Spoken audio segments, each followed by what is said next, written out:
జై శ్రీమన్నారాయణ. అందరికీ నమస్కారం. ఈరోజు మనం గోదాదేవి చరిత్ర గురించి తెలుసుకుందాం. ఆండాళ్ తల్లిని గోదాదేవి అని కూడా పిలుస్తారు. ఈవిడ భూదేవి యొక్క అంశ. కలియుగములో భక్తి తగ్గిపోతున్న తరుణములో భూదేవి శ్రీ మహావిష్ణువును ఈ భూమిపైన అవతారమెత్తమని వేడుకుంటుంది. కానీ మహావిష్ణువు పిల్లలు తండ్రి చెబితే వింటారో లేదో తెలియదు, కానీ తల్లి చెబితే మాత్రం తప్పకుండా వింటారు.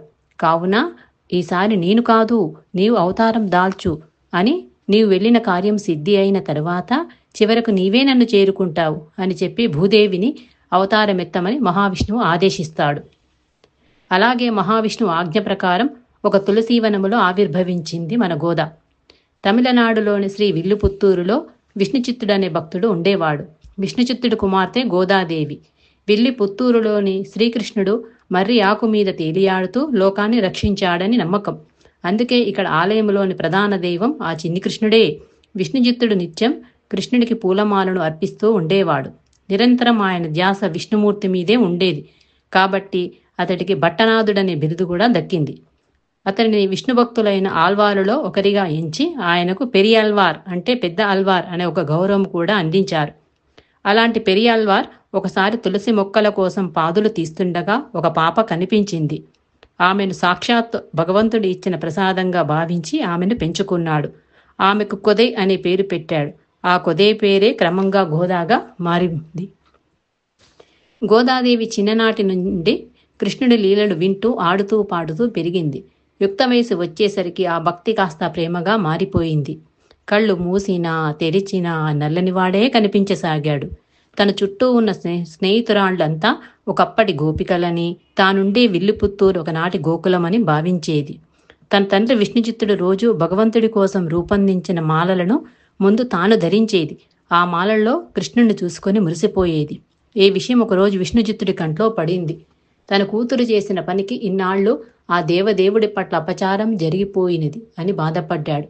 అయ్యో, నేనెంత అపచారం చేశాను అని చాలా మదనపడ్డాడు.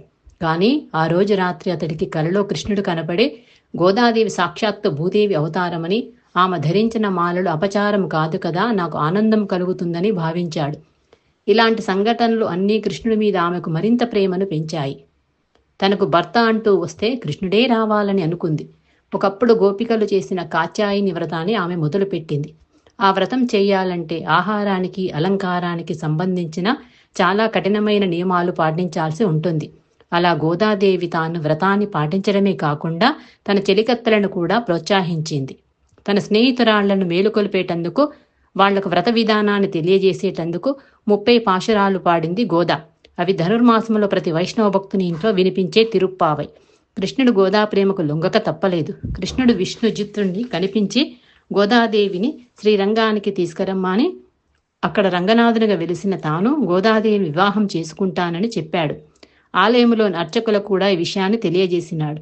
కృష్ణుడు మాటలు విన్న విష్ణుచిత్తుడు ఆనందానికి అవధులు లేకుండా పోయింది. వెంటనే గోదాదేవిని తీసుకుని శ్రీరంగానికి బయలుదేరాడు. అక్కడ వారి రాకపోకలను తెలుసుకున్న అర్చకులు వారిని ఆలయంలోకి తీసుకెళ్లారు. పెళ్లి కూతురిగా గర్భగుడిలోకి అడుగుపెట్టిన గోదాదేవి అందరూ చూస్తుండగా ఆ రంగనాథునిలో ఐక్యమైపోయింది. ఇదంతా మకర సంక్రాంతి ముందున భోగి రోజున జరిగింది. అందుకే భోగి రోజున రంగనాథునితో కళ్యాణం జరుపుతారు. పెళ్లి కాని అమ్మాయిలు 30 రోజులు గోదాదేవి వ్రతము చేస్తే కోరుకున్న భర్త లభిస్తాడని పురాణాలు చెబుతున్నాయి. అందరికీ ధన్యవాదాలు.